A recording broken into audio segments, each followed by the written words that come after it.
Okay. Yeah.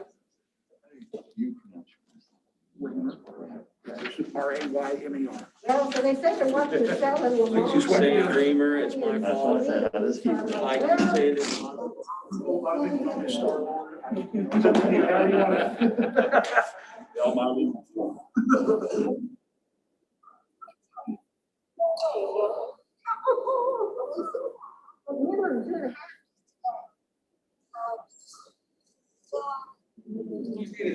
It's a shop I area. mean, that's what's kind of predicted, but I think it's probably gonna be more. Or Richard, you're hoping. Oh, yeah. We go into executive session. Yes, we are, yeah. So that's why.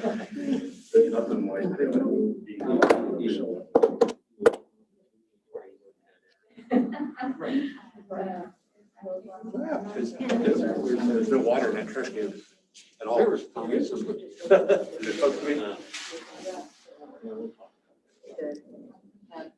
They were. Last time when we were in person, we opened the door and we adjourned from there, but.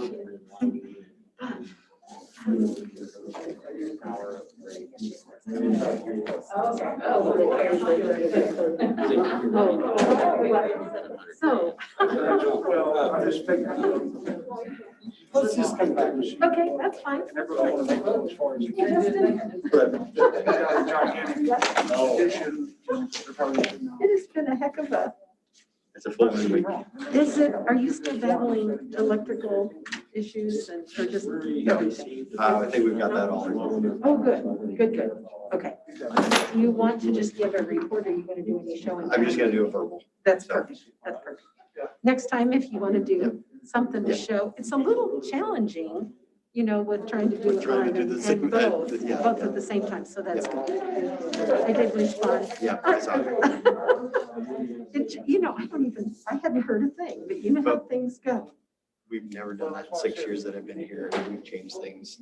I know, so I don't even know, I didn't, you know, like I said. Literally, that was grass and we're turning it into mulch beds and gravel beds to maintain it better. So Okay, well, I will communicate that back, but it might not hurt just to say, you know.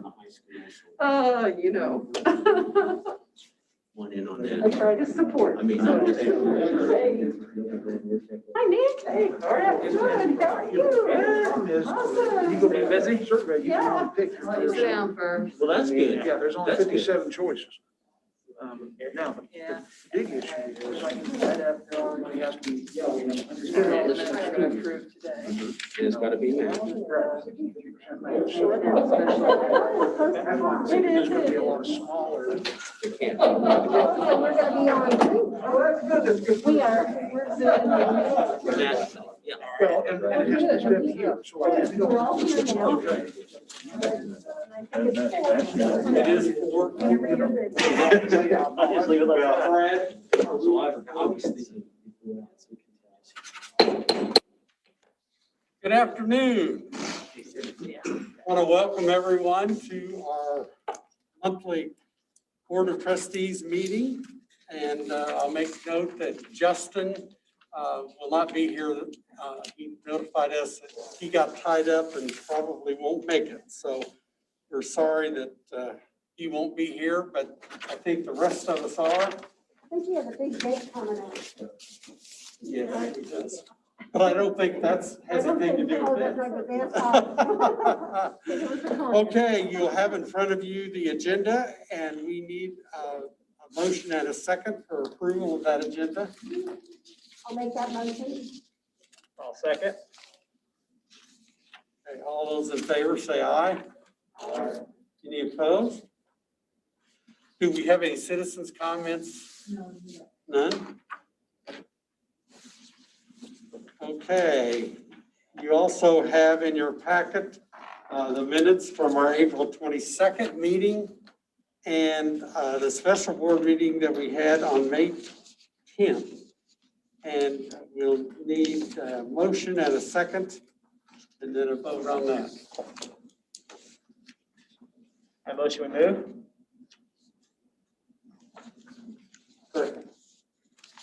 Is that Richard? Yeah. Okay. All those in favor say aye. Aye. Any opposed? Okay. Mr. Acuff, you're up, I see. Yeah.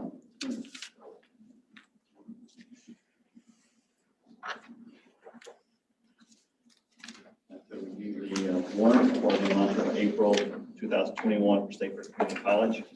During the month of April, we dispersed funds in the amount of $4,183,694, of which $1,915,608 went into accounts payable, and $1.1 million payroll, equal payroll tax on that about $200,000, financial aid and refunds about $885,000, utilities $59,000. Credit card processing fees and the ACH. So, disbursements for the month of April. Okay. All right. Do I hear a motion and a second for approval of that warrant? Okay. Tim, do I hear a second? Second. Patty? Any questions concerning the warrant? If not, all those in favor say aye. Aye. Any opposed? Okay, number 6. All Something right. that I'm glad to finally see here on the agenda. So this discussion has been a long time in coming, but as you know, the trustees had talked about having a formal emeritus policy. So it went to College Council, and probably in July, you will see the full emeritus policy for faculty, staff, and administration, but it won't be located in the same place in our policy and regulations as the board. So I wanted to get the board to you because it will fall under general administration, the 0 for board. So I'm just going to go through it. It mirrors the emeritus policy that you will see for faculty, staff, and administration with one slight change. So I will just go through it. So the emeritus policy that is proposed for the Board of Trustees says, emeritus status is an honor bestowed by State Fair Community College to recognize long-term distinguished service. Trustees who retire from the Board of Trustees with 12 or more years of service may be awarded emeritus status. The board will review endorsements and have final approval. That would be the policy. And obviously, this is your first night to really discuss and review. So we'll talk about that in a minute. And then the regulation really talks again about the purpose. And the eligibility is that the eligibility is a retirement from the Board of Trustees and trustee service of 12 years or more. And upon a submission of intent to retire, the Board of Trustees will seek out endorsements. The board will review endorsements and have final approval. The endorsement recommendation would be 2 letters of endorsement to serve as evidence of distinguished service and good standing with the college, and there are some examples given there. Then, upon retiring and having emeritus status conferred, it would be noted as such, and then you can see that there are some benefits that would be outlined. Specifically, there would be a way to recognize those who receive emeritus status annually, once we catch up with any that might need to be caught up with. At the employee recognition banquet, also, the names would be in the commencement program for the year of emeritus conferment, and there are some other benefits. So that's a starting point. I can tell you for faculty, staff, and administration, the recommendation was a service of 15 full-time, 15 years or more. So that's the biggest change, and a little change in process for employees. So that's what, after a lot of searching and looking, that's what the College Council that was reviewing this and working on this came up with. So this is a draft for you to comment on, to make suggestions or changes. Obviously, we did go ahead and put a placeholder for you. If you're comfortable approving it tonight, that is appropriate as well. And, you know, there is a disclaimer that the college could revoke that status if there was a reason to do so in the future. Okay. As Joanna said, this has been kind of a point of conversation for quite some time. And we certainly have, I guess I should say current as well as former board members that deserve this status. One thing I wanted to ask, and I failed to do that earlier, are we going to be doing this posthumously? Yeah. You know, the recommendation for the faculty, staff, and administration would be to go back 5 years, and then, and that emeritus status would have to be bestowed within 2 years of retirement, so that those, you wouldn't ever have a lag. But for employees, we would go back 5 years. For trustees, let me just tell you that currently there are a total of 15 trustees over the life of the college who have achieved 12 years or more of service. And actually, Jolynn, in digging, found that while we don't have a copy of the policy, that there are 2 trustees, John Ragland and Gordon Stoffaker, Dr. Stoffaker, who were awarded emeritus status, I believe in 1984 for Dr. Stoffaker, and I think Ragland was about then too. But And that was just a one-time. I think those were one-offs, Okay. you know. We do have, you know, others, like for instance, Dr. Proctor had 36 years of service. We couldn't find that emeritus status was designated for him, nor William Hopkins. And so, you know, if you were thinking that for 12 years or more of service, there are 15 individuals right now who would qualify. That are living. Well, no, 15 total out of the board. Obviously, 2 of those have already received it. Okay. And if you were to say, well, maybe we should look at something more than just 2 terms, 18 years would be 3 full terms. There are 7 individuals that, of all of the board of trustees that have ever served as a trustee, there are 7 individuals who have served at least 18 years. And of those, we believe that there are only 3 of those 7 living. Okay. So that does include posthumously. Yes, so you could, yes, Okay. you could award. Okay. Okay, you know, it's gonna as we think about that, does the board have any thoughts that you would like to bring up? Do we want to ask Dr. Anderson via the leadership team some of the thoughts? Or are you satisfied with 12? Or, go ahead. The only question I would have on the 12 years or more, is that to be consecutive or is that an issue? We did not specify it. The committee did not. Obviously, when we were looking at emeritus policy, we were looking at in total, not just for the board, but for employees. And it's 15 years or more of full-time service as an employee. But for so trustees, not, it says, I mean, then I would I read don't think that, it that it matters, would but I not need to guess, be yeah. consistent. Yeah, If it that would ever doesn't come up. state that it has to be consecutive, so I would say no.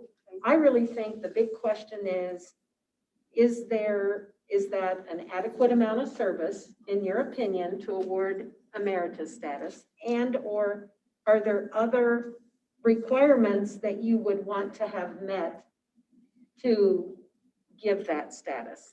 We don't know what the requirements were at the time for both Dr. Stoffaker and Mr. Ragland, so.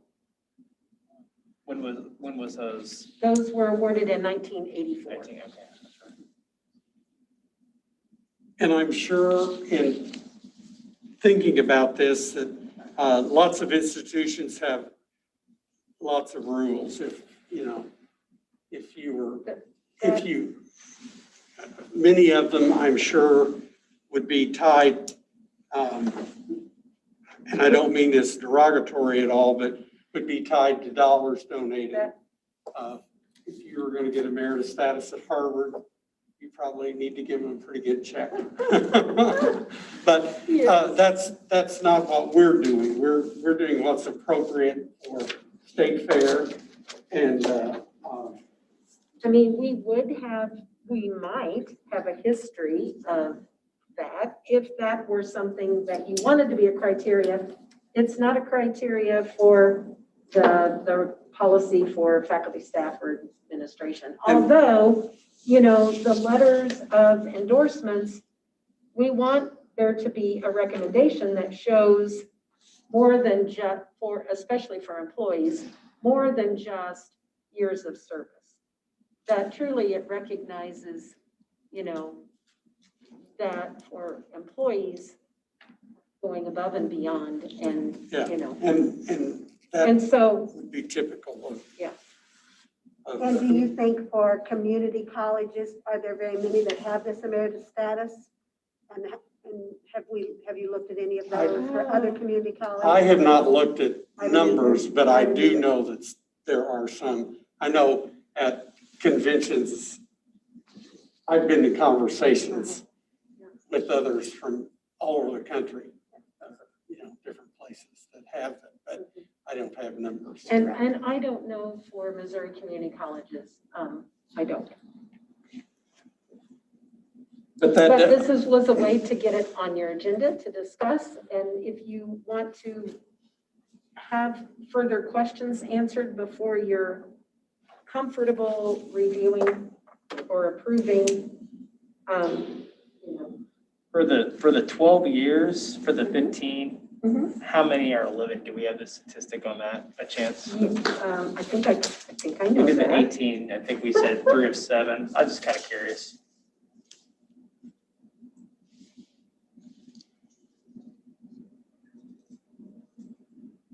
I believe 7. 7, okay. Mhm. of the 15. Jolene, is that what you're counting? Are 7? still living. Yeah, 7 of the 15 And then, are okay. And then for at the 12 years, yes. Okay. Are not. For the 18, 3 of Three. 7. And 2 of the ones that are deceased already have the designation. Okay. Correct. All right. Okay. Thank you. Any other thoughts?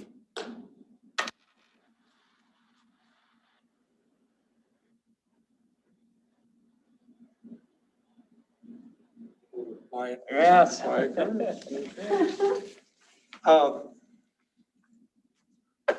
Do you feel comfortable, if there are no further questions, and this is what's being recommended by the leadership team, do you want to go ahead and act on it, or do you want to read it, basically look at this, that we're reading it, and then we would vote on it next meeting?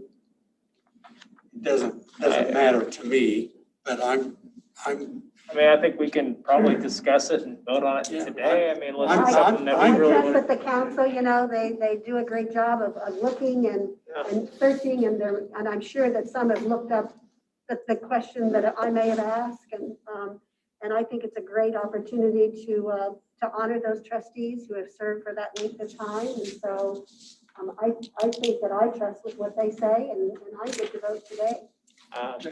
Yeah, I think so. I was just, and with this policy, do we have, and you may have said it already, when was the last time it was updated? Has it, We've never had, this is just, we don't find a formal policy. It's not currently in our policy and regulations at all. there's just nothing at all? No, so I believe that the two that were awarded, it was just a decision of the board at the time. Back in 1984? Okay, okay. At Dr. Proctor's resignation, they named the library after him. So in the notes, it seemed like it's something that they did when someone retired after several years. They just honored him in some way.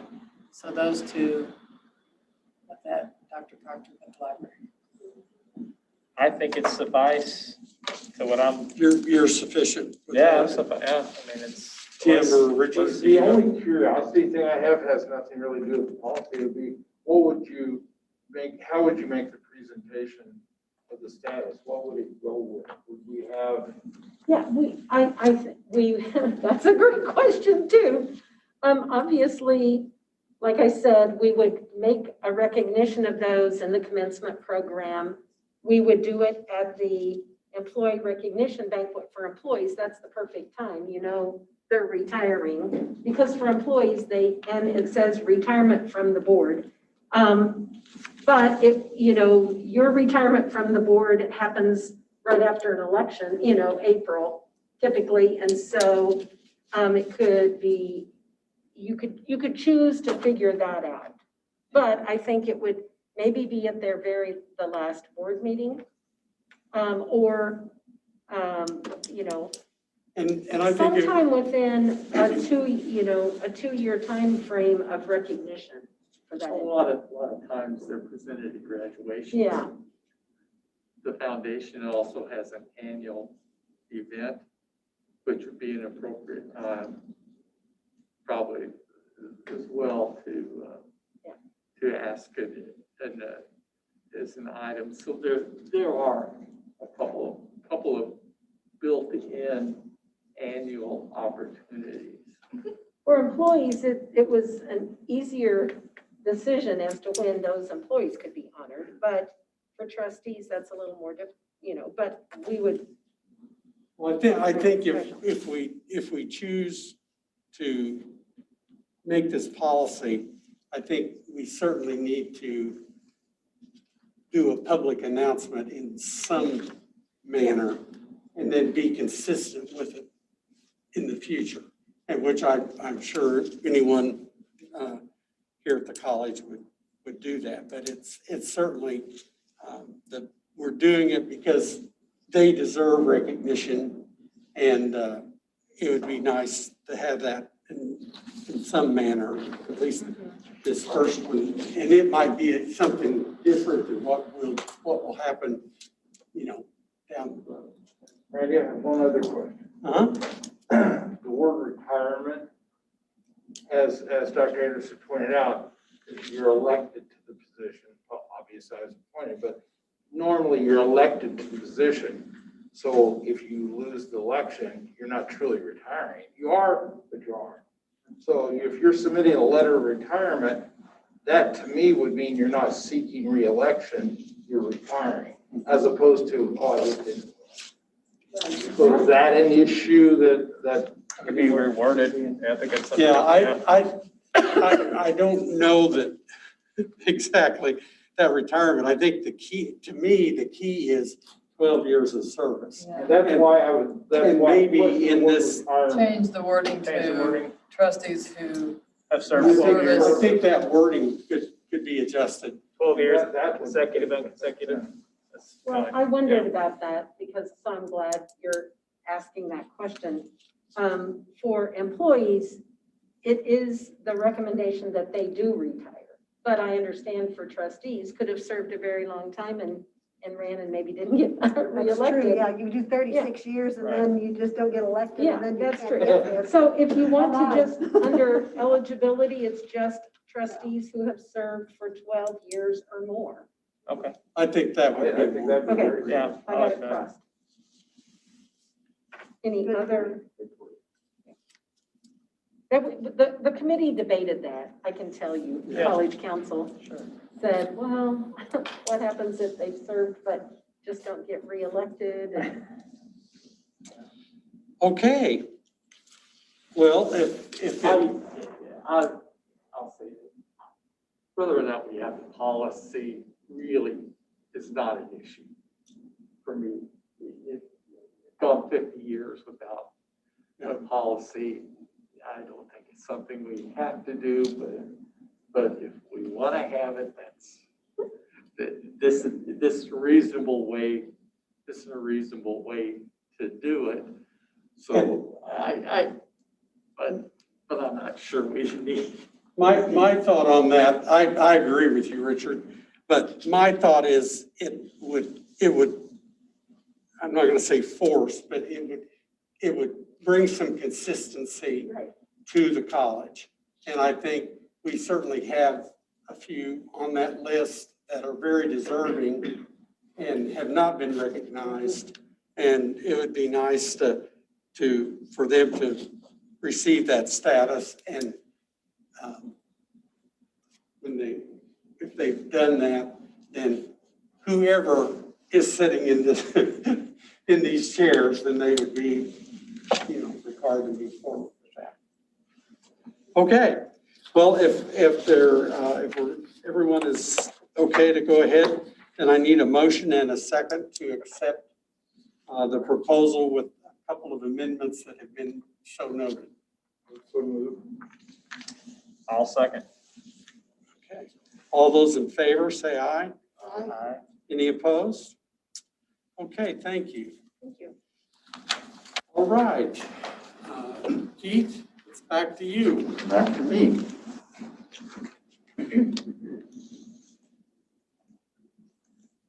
Next, item number 7 on your list is an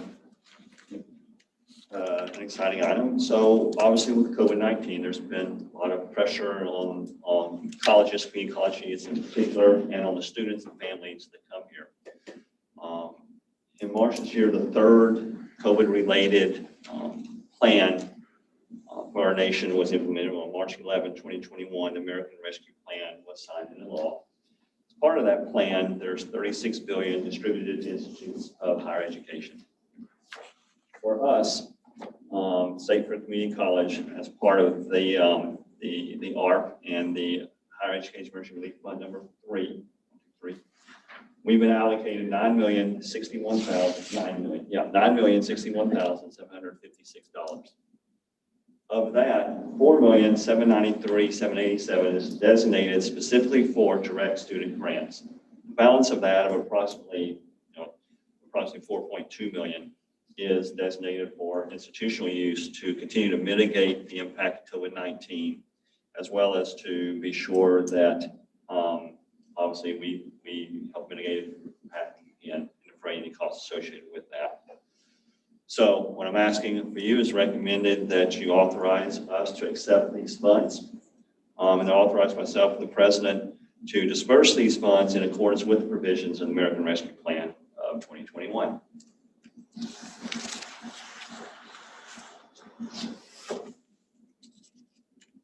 Any, okay. I'll move the adoption of the resolution that's presented. Second, Okay, Patty. All those in favor say aye. Aye. Any opposed?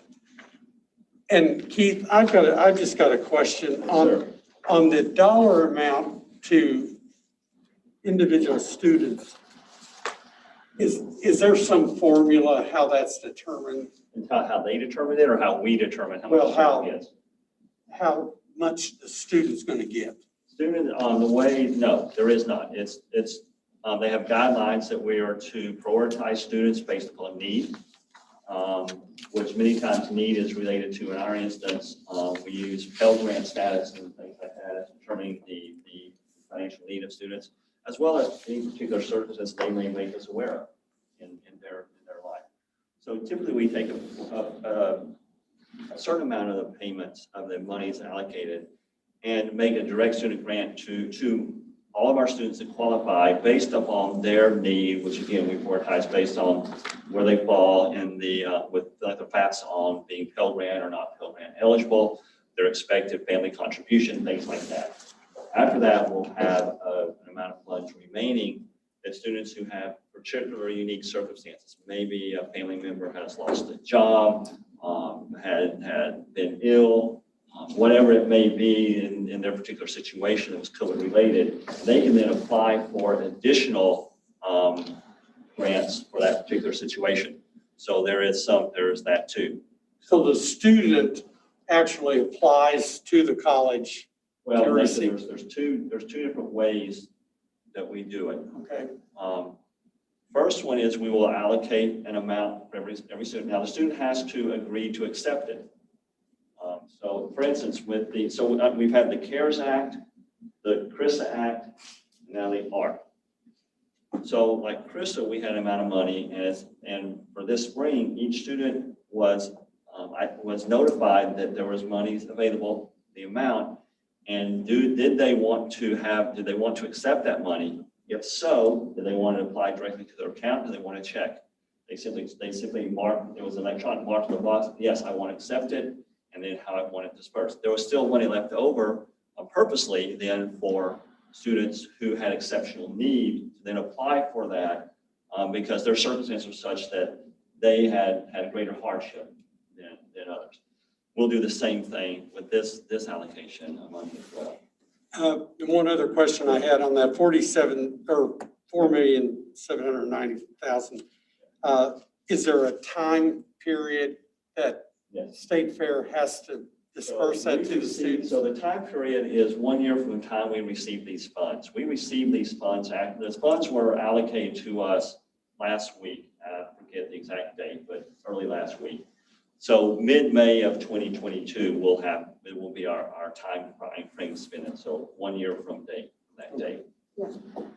Okay, thank you. Keith, one other thing you could speak to is that the college funds that come into the college have to be used and spent in proportion to the funds that go out to students. So you might speak to Right, that.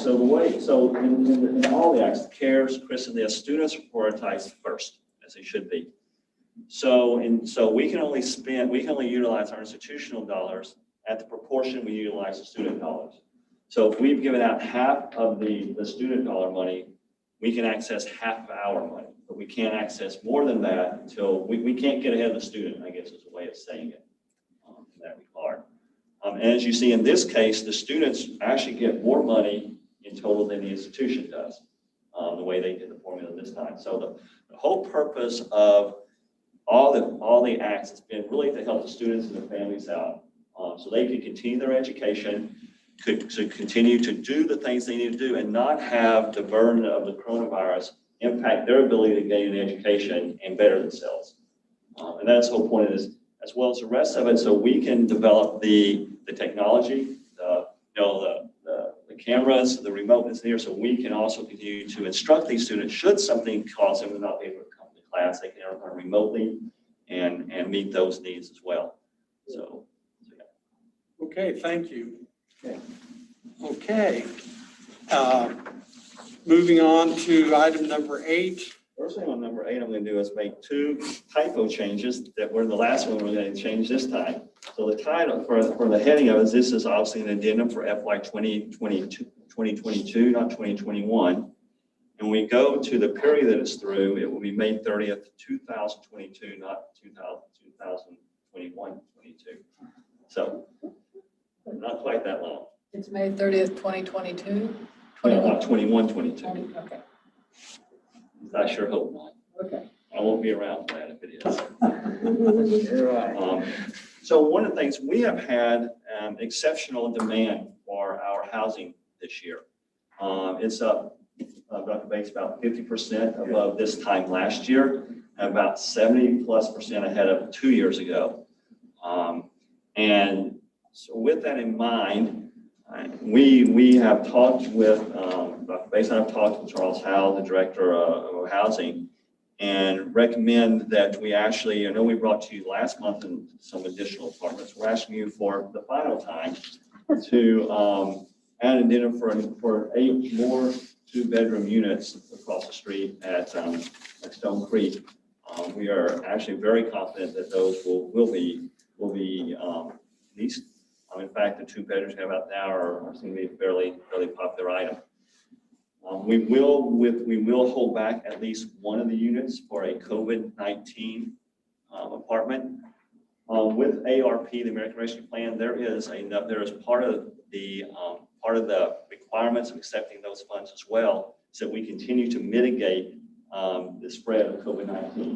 That we don't stop taking measures to do that, that we continue to work for that and to prevent it from breaking out again. And one of those things that's part of that to meet that requirement is the ability to still be able to quarantine and isolate students should some of them come down with COVID again. So this not only will help us in housing, but also give us that apartment of 1 or maybe even 2 that we can have for that purpose if needed as the year goes along. So it's our recommendation that you accept this addendum to the contract for 8 more apartments with Rack Jack Properties. Okay, that sounds good. Hopefully that means enrollment's going to continue to be up. We are hopeful. Yeah. Okay, do I hear a motion and a second? I'll make that motion. I'll second. All those in favor say aye. Any opposed? Okay, thank you.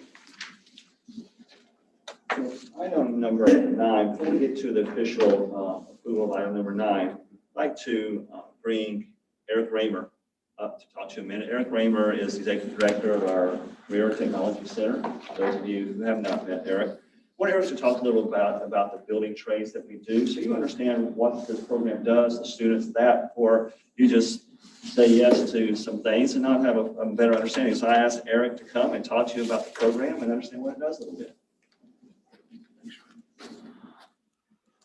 I just want to say thank you, and I apologize ahead of time. You know, with the mask, you can get away with not shaving a few days. So it's a little embarrassing, so please forgive me.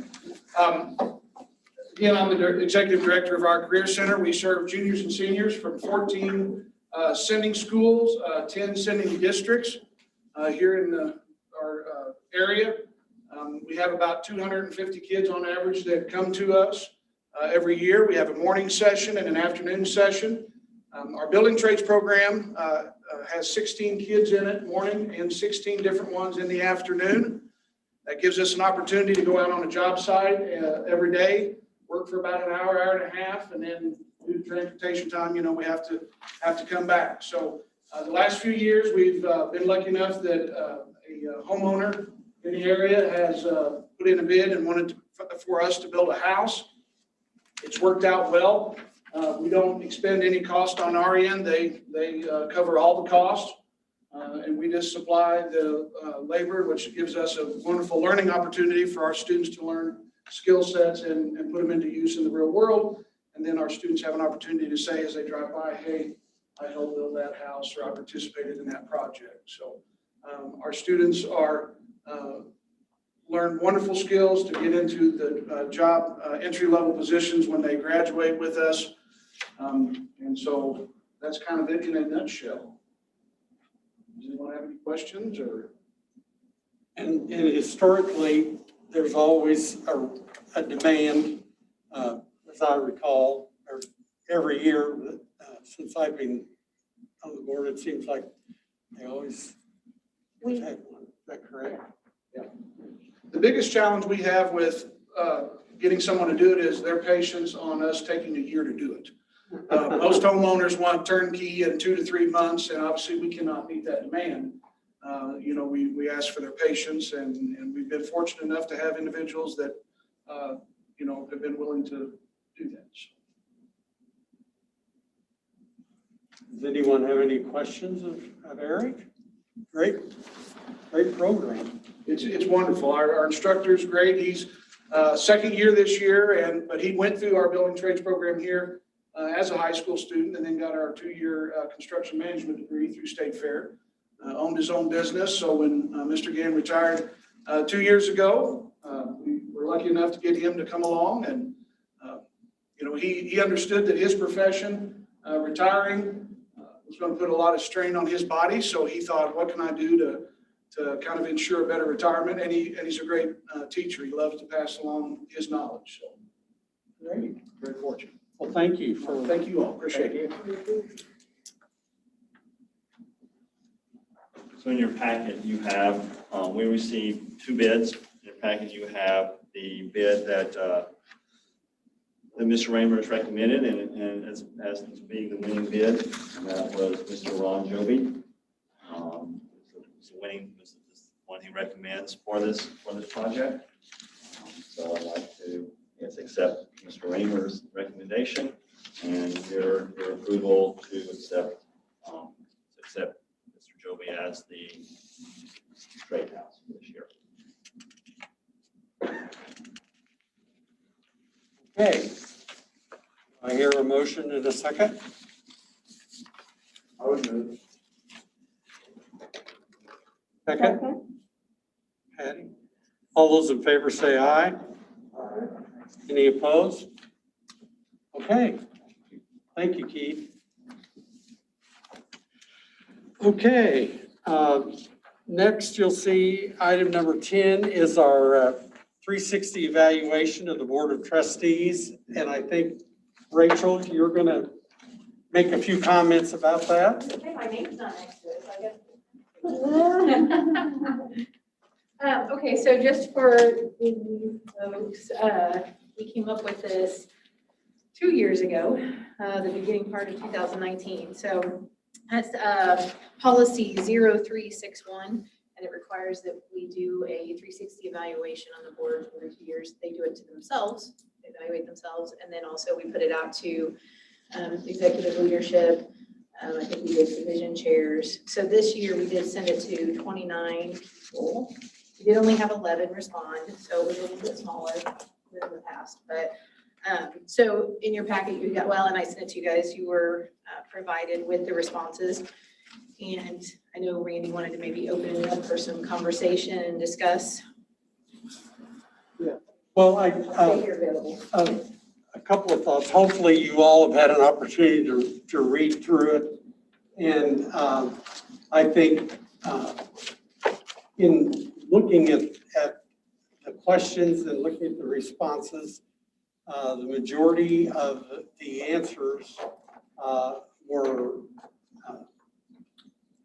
consistent or mostly consistent. I mean, the top 2 categories. I will say I was a little disappointed that we didn't have more participants, but we talked about that possibly the COVID had something to do with that. I'm not sure. A couple of things that I'll mention is that I think as board members, we have to be consistently, I guess, morally and ethically doing what's right for the college. When we get into, there are certain questions and or items that were on there, as you might know, and I think most any of those questions was that we are showing, we're reviewing our president annually. We're going through the financial audit annually. We're looking at the numbers, but then also as members of the Board of Trustees, as we've talked about in the past, when a decision is made, whether it's your individual personal decision or not, it is up to us as a board to act as one. And I think with our current board, we're doing that. I think everyone is feeling, strong about that, and I appreciate that. That's really important. If there is a vote that comes up where someone might not be, you'd have a conflict of interest. I know even with our newest board member, he, made note of that, and we acted appropriately as a board, and I appreciate that, and I'm sure the college does. So, I don't know, does any of the other trustees have any individual questions or thoughts of things that you either liked the answer or you didn't like the answer, or I do think that it's important that we try to get as much response as we can. And I think it's important that we try to do that. And I would encourage, whether it's this group of people or any of the others, that you always take an opportunity to vote and send in that survey, because I think it's important as trustees that we do that. Any other comments, thoughts as you read through it? Well, I'll just say what you guys are thinking about that. But, just in general, we talked about this 2 years ago, and that, we did have less of a response, but if you look at the percentages, I do think overall, it was an improvement on all the categories. So as Randy mentioned, most of the responses were either consistently or fairly consistently or sometimes. And then the only other thing you really saw was that occasional, this was not observed, which we talked about adding that because there are people that don't see some of those things happening. So, which is not a negative response, just they didn't observe it. So I think overall it was fairly positive.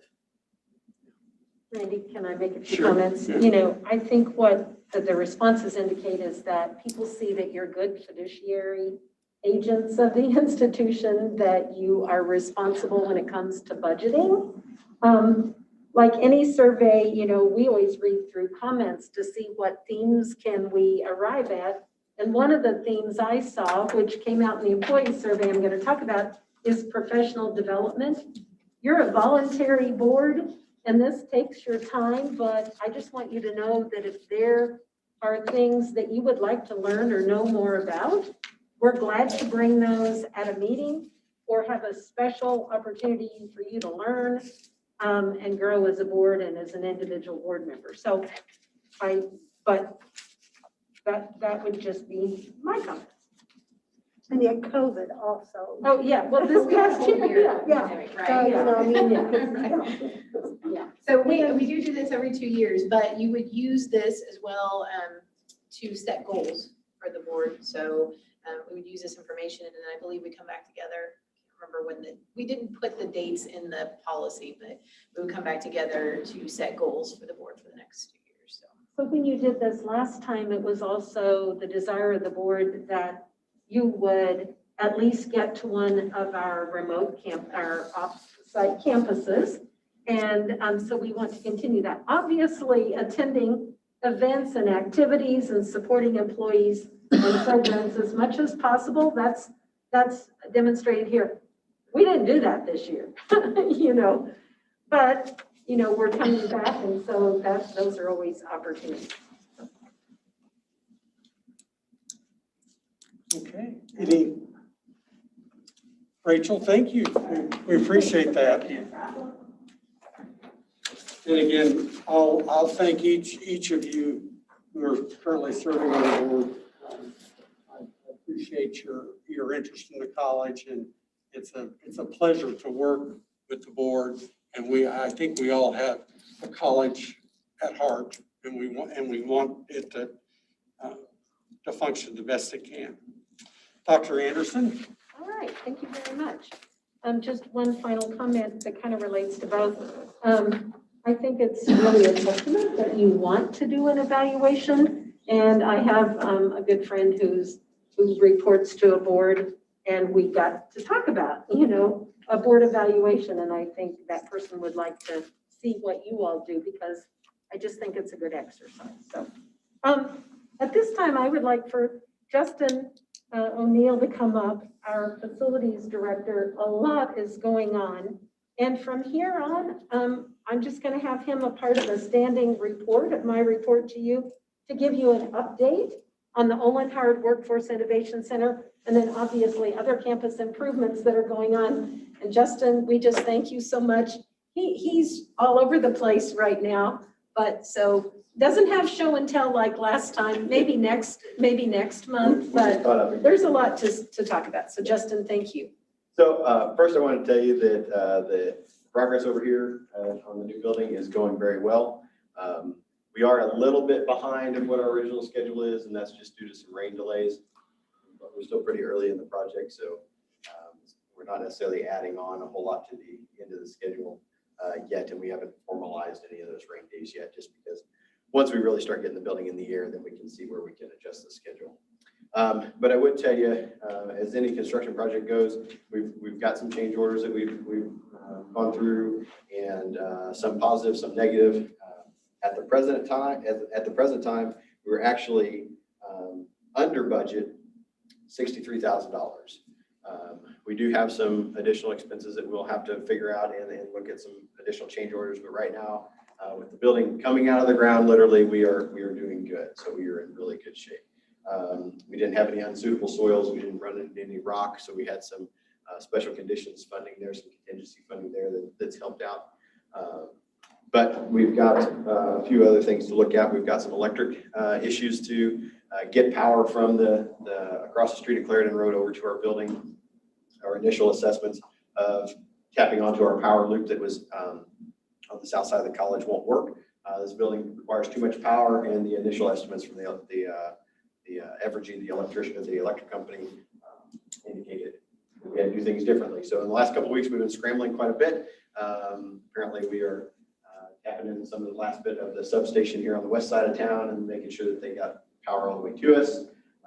The additional expense there, though, is literally just getting the conduit from the west side of the building over and underneath Clarendon Road, so a little boring. But the power company will provide all the actual conduit, or excuse me, all the cabling and pulling it through. So that's good news. We were kind of scrambling the last couple of weeks so they could get that figured out, but the engineers all met and we've gotten that taken care of. If you haven't noticed, if you drive by, we have concrete that started getting poured yesterday. We're scrambling to stay ahead of the rain that was expected today. And so they've poured the majority of the 4-inch slab, which is all the classrooms and the corridors to get to those classrooms. The next pour will be the 6-inch slab. So that's where all the shops and things like that are. There's a couple additional little pads and things like that that are a little bit thicker, but they'll be doing those here as well. The actual building, the steel for the building it was supposed to arrive tomorrow. The production company actually called us, the steel building, asked us if they could delay it 2 weeks to fit in their production line a little bit better.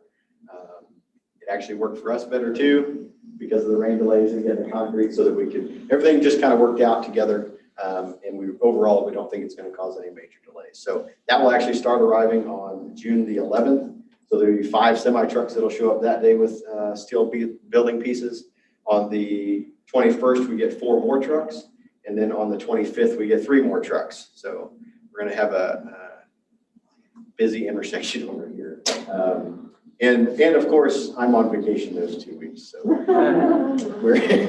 but we've got it all covered. We've got staff that are ready to take care of that. And our project manager is ready to go. And it's really the general contractor's duty to handle the offloading. All we have to do is just, as the purchaser of the building, make sure they have the check to hand over to them. So we are in good shape there. We have expended all of the CBDG funds. So the $500,000 grant that we got through the community block grant, we've asked for the last bit of that. So the check, it flows through the city to us.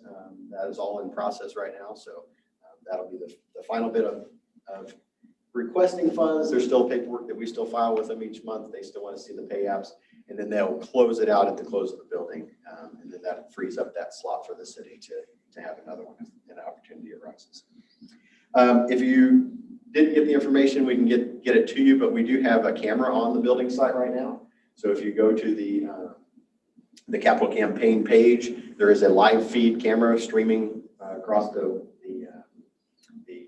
project right now, and it has been for the last month or so. So we can actually pull that data. We're hoping to be able to kind of put a little timeline together in the project and have have that all together, but it is live streamed right now. So we've been, Mary's been sending it out to the foundation folks as well, and then in their campaign. So just to kind of help promote the building. It'll be nice in the next couple of weeks as that steel starts to arrive, it'll really start looking busy. And but anybody can pull that up anytime and see what's going on there. So it's a nice feature. And that, it's not an expense that it was part of the building project anyway. We just decided to get those cameras early. They will be incorporated into the building, into the campus as the project ends. And so that'll, we're using it in other ways, and Brad and his team and IT have kind of made those connections work. And those are the notes that I have for you on the Owen Howard building. If there's questions, I'd be happy to answer them on that. Otherwise, I'll give you a quick update on a few other projects. Okay. Have you seen the sidewalks are being torn up? We are in the process with Septagon to get those poured. And that's part of the money that you've allowed us to expend. So those are on schedule. They'll be pouring concrete in the next couple of weeks. We did a couple other patches that weren't quite the nicer, fancier stuff. But those entryways have been demolished, and they're getting ready to reset those. And then just holistically, you know, our department is managing about 40 other projects that are unseen to most people. And so those are just the ones that are truly captured on not just the light bulb fixes. Those are projects that actually may take a contractor or us ordering special materials and stuff, with the goal of most of those to get done before we start classes back in August. So that's what we're managing right now.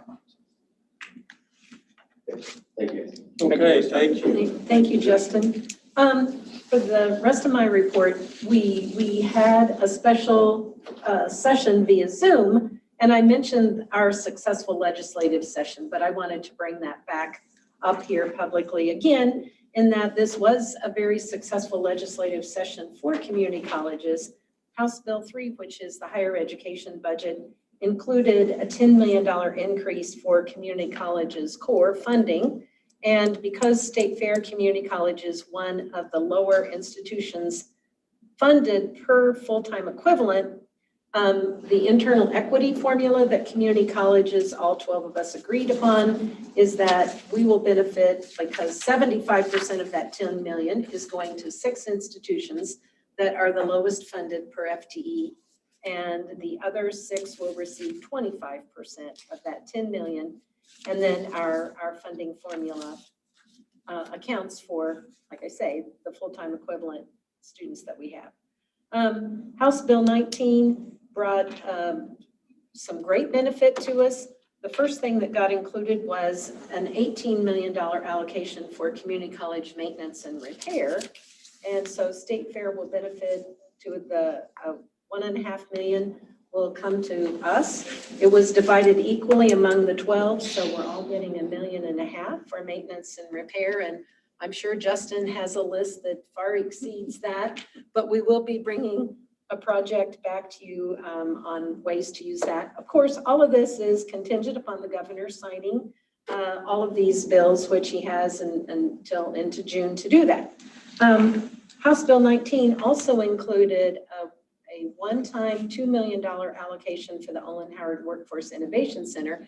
And the language that was in that bill said that there would be a minimum of a local match of $2 million for the $2 million. And so today Keith had to respond to the third request from the Office of Administration to make sure that we have reporting all of those numbers in the match. But definitely the foundation has raised more than $2 million for that facility. And so we're good with that, but they want to know a lot of details. All of the institutions that received one-time allocations in that House Bill 19 are having to fill out the same form. I think probably they want to ensure that when they give you money, you've got the resources to complete the project. And so we are able to show that, that we can do that. Also then MoExcel's round 2 was approved, which included for State Fair, a $2.4 million allocation for the precision machining part of the Olin Howard Workforce Innovation Center, and also some equipment. And it's for the broader project in total of the Center for Excellence in Advanced Manufacturing and Automation. So I know some of you may have already done this, but please, if you have the opportunity, reach out to Senator Sandy Crawford with a thank you. We were one of 2 projects that she got in House Bill 19. And so I expressed appreciation to her, but also Representative Brad Pollitt and Representative Rusty Black. Then there are obviously many legislators who supported community colleges in total in getting the $10 million increase to our core. So just a very successful legislative session, and we hope the governor gets those signed. We will appreciate those resources a lot. Just a few things on the end of year recognitions and good news. The Missouri FFA convention was held here at the fairgrounds. Some of you may have seen that in the paper. And thanks to Kim Reimel and Brett Driscoll and many of our ag students who assisted with that, they donated plants and they assisted in other ways with that event. In addition to that, Brett Driscoll was awarded an honorary state FFA degree for his work over his years of working with FFA. And so you could congratulate him when you get to see Mr. Driscoll. Also, just a couple of congratulations to Christy Woolery. She was reappointed to the Sedalia Park Board. It's always good when our employees are also involved in the community. And Michelle Franklin, who was also reappointed to the Sedalia Library Board. And it's always a good opportunity to recognize our employees who are giving community service as well. And then our medical assisting program, which we brought that to you just a few years ago. I think it's probably 3 now. Is that right, Rhonda? 4? Time flies.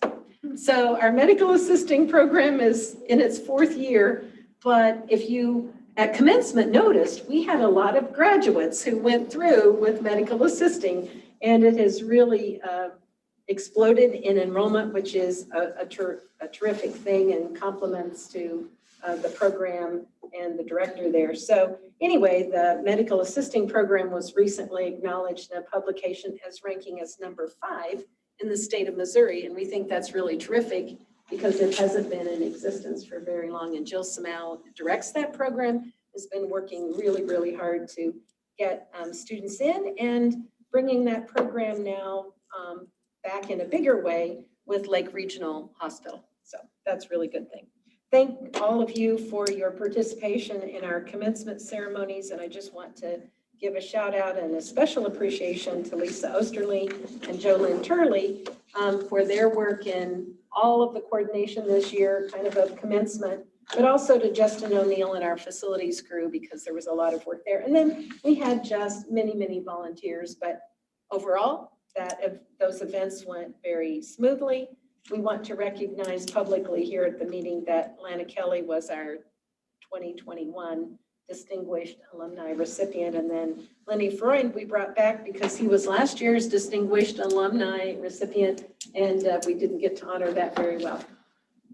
Probably the big thing for the college is beginning next week on June 1, we will be back to pre-COVID protocols as far as our facilities go, as far as employees being back in the workplace, and that category 4 programs, which were those programs and activities that request use of our facilities but aren't sponsored by our college or aren't essential for our operations, can come back and utilize our facilities.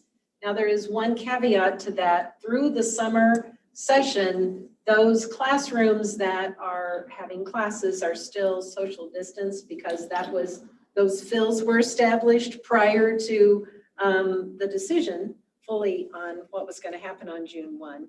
Also, these will be suggested as, they're optional to wear masks. We hope that people will continue to wear masks when they're in large gatherings.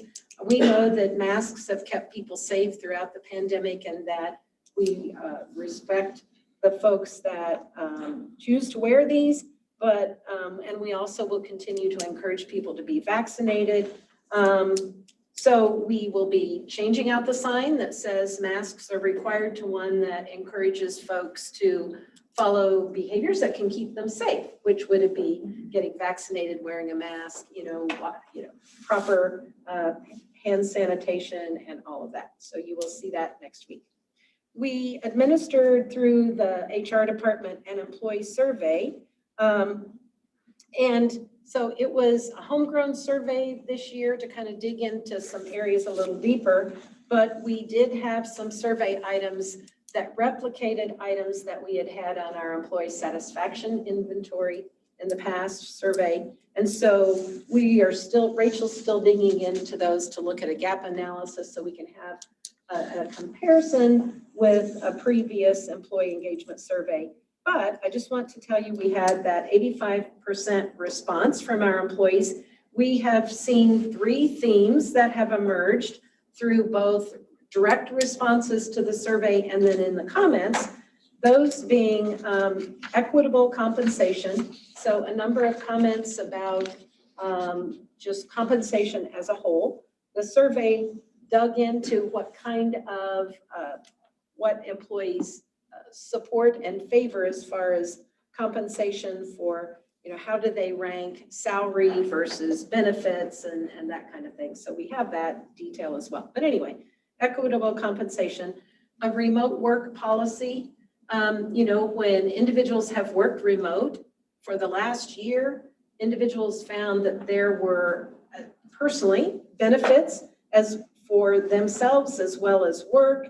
And there was just a lot of comments surrounding remote work. So we recognize that that's a benefit that employees would see. And so if we can create a policy and guidelines where we could make that available, we're working toward that. And so you're going to hear more about that. And then the last theme was really professional development and training, probably because we came out of a year when there wasn't that in a gathering mode, although I will have to say that there was probably more professional development opportunity because they were available remote and the cost didn't require us to travel. But employees, want to do their jobs well, they want to be better, and professional development is important. So those were the 3 themes. We'll be bringing you more information as our leadership team digs down into that survey, but it was good, and I appreciate HR for doing that. HR has also established an HR advisory committee that is looking at the survey results as well as the college council membership. And so for each of those 3 themes, they have established a committee that will be working and bringing recommendations forward to leadership, and that may mean that recommendations come forward to you along those lines as well. Then just a couple of dates coming up. The Employee Recognition Banquet is June 17th from 5 to 7 p.m. and the RSVP deadline is June 1. So if you haven't RSVP'd, please do that. The MCCA Trustees and Executive Leadership Conference is June 30 through July 2nd at Camden on the Lake. Please let Jo Lynn know if you haven't already. And then kind of the last thing is that our foundation is trying to wrap up a COVID year with an event that would bring about a conclusion to the event that never occurred, which was the Anchors Away Soiree, which didn't get to happen. And so on June 22nd at Laney's, the Bistro 5, there is going to be an opportunity for those foundation board members to act as servers. And so that'd be a great night to have a dinner at Laney's because you could be served by Mary and the foundation board. They will get the tips and also some percentage of the sales for that night. Along with that, they're kind of concluding the raffle that was a part of the previous gala event. So the big raffle finale prize, you can still get tickets for, and her board members are now selling those tickets. They are $25 a ticket or $5 for $100. And then that will all be concluded and the drawing will either be that evening or the next day. So you could be a lucky winner. And when is that? That is June 22nd. So I don't know that they're taking reservations, or are they? Laney's will take reservations, yes. Okay, so you may want to Through get your. them or through you? Through them. So Bistro 5 and it will be a wonderful evening, and I will be there as well as other folks to talk about our Olin Howard Workforce Innovation Center, the project. It's an evening to raise awareness and funds for our capital campaign. And a great night to have dinner at Lamy's. It's Tuesday. Tuesday.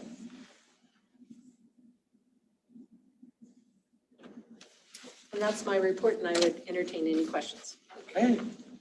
So if I can let folks I've heard from during the past year, the walking track hours Oh, are going to be what hours? okay, very good. The walking track will be open from 10 till 2. So we think that might be the heat of the day when we get hot weather. And also it creates the least disruption to our dental health, dental hygiene clinic. So yeah, Great. 10 to 2. Thank you. Yeah. Dr. Bates just reminded the MPC, not that they needed a reminder, but you know, the walking track is going to be open next Tuesday. Any Okay. other questions, comments? All right, thank you very much. Okay. It looks like Keith, you're back on.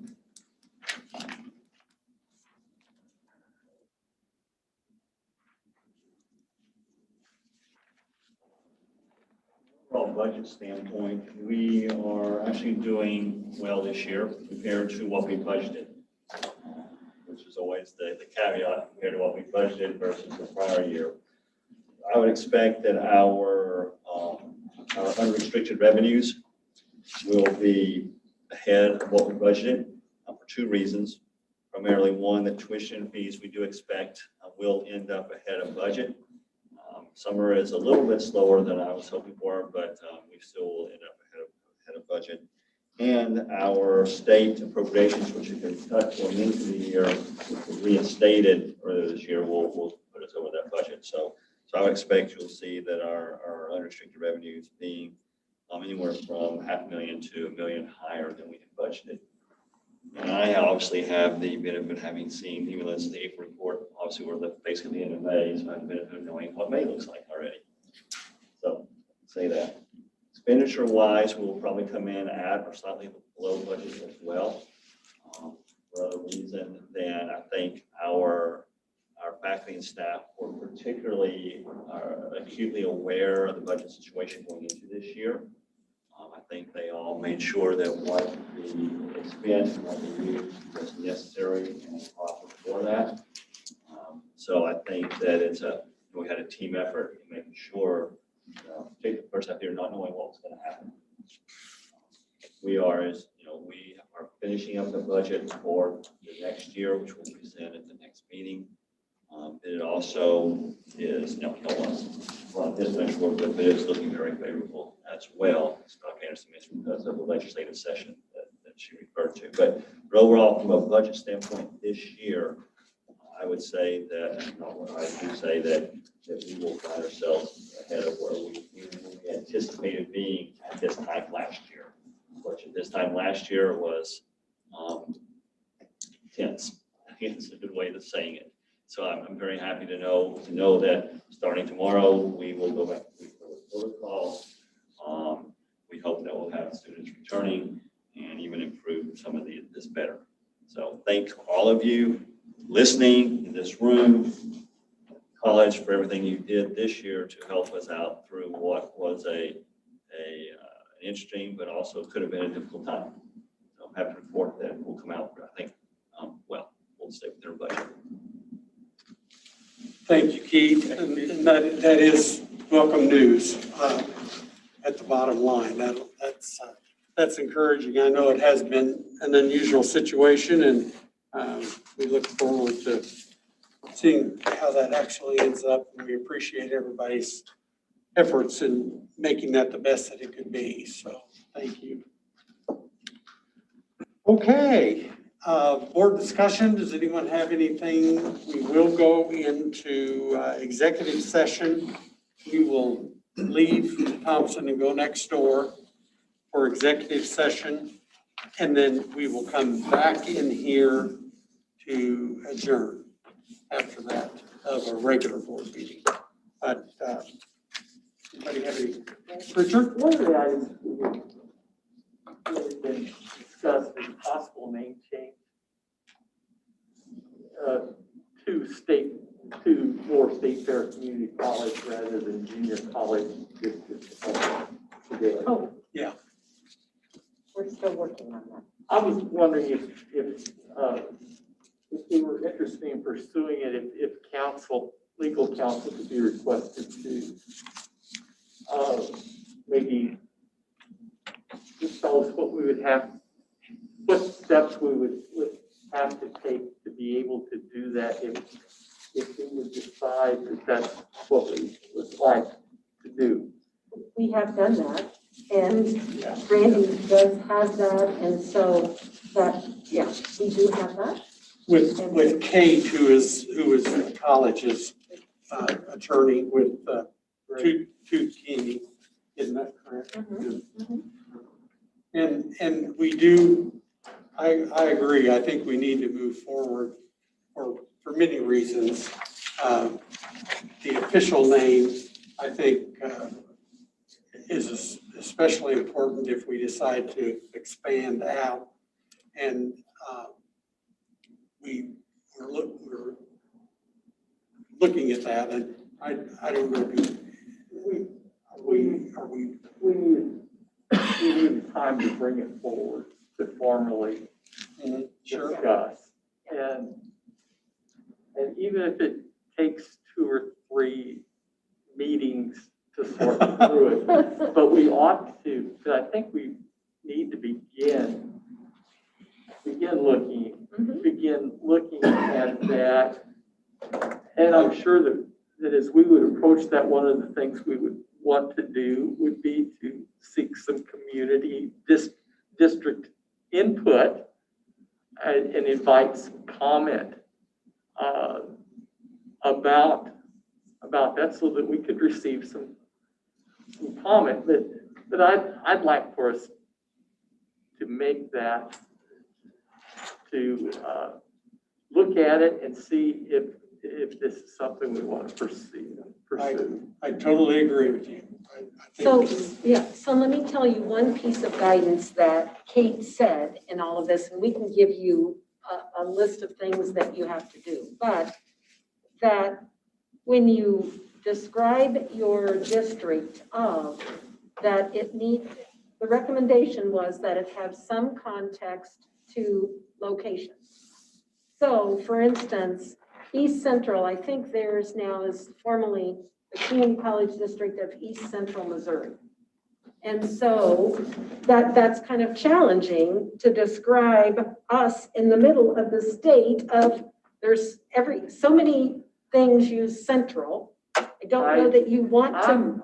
I'm not so sure that what we could just say State Fair area, community college, and just define, with us being able to define what the State Fair area is. Well, one challenge of that is, does Clinton consider them a part of the State Fair area or like the Ozarks, So anyway, I want you to be thinking about that, because that was one suggestion from Kate, and she didn't say it is a total requirement, but generally a district describes themselves in relation to geography somehow.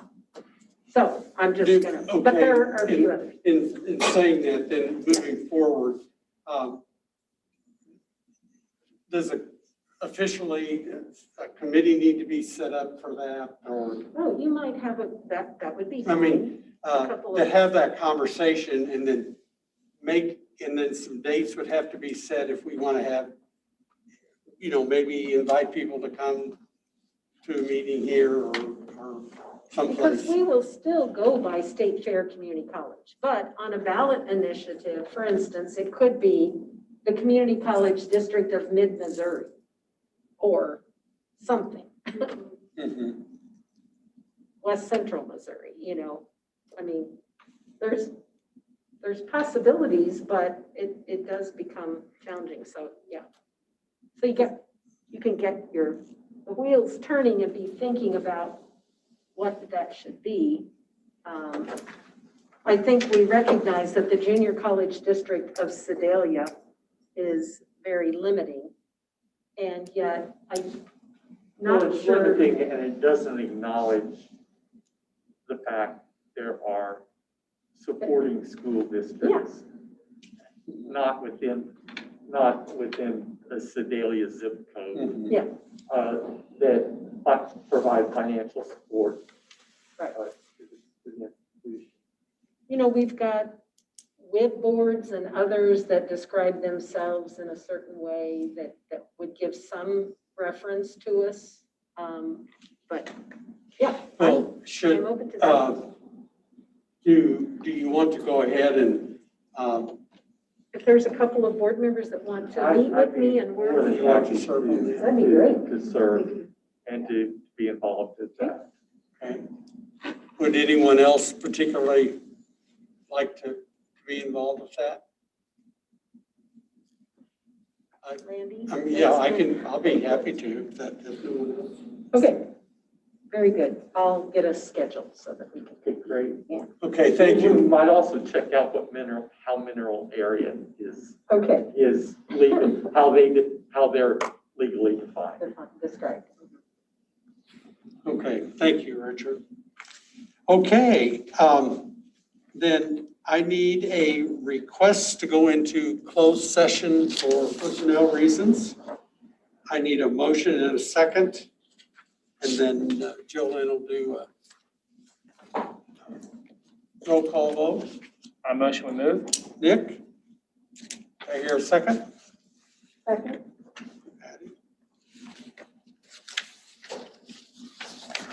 Randy Eaton, Yes. Jim Carr. Moses is absent. Nick Lestrada, Yes. Richard Parker, Yes. Patty Wood. Yes. Okay, so the board, the trustees will move to the next room, and then we will plan on, we can leave our items here, because we'll be back.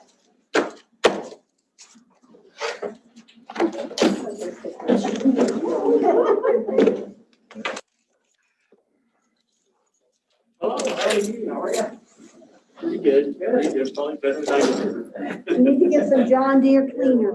Thank you for all your reporting. It'll take us almost out of it. But I'm so thankful that Oh, you're you're able gonna to be replace it. positive about it. I need to ask Justin, but I think this is That'd be a on. reason to delay. Yeah, I'm trying to clean it, yeah. But I know Did you sometimes, get all some that? places are hard. Thank you. Cleaner work. Ryan, do you need anything? Oh, actually, yes. So, How are you? I was looking to talk to you after the meeting. See, Jim, I was seeing if you would.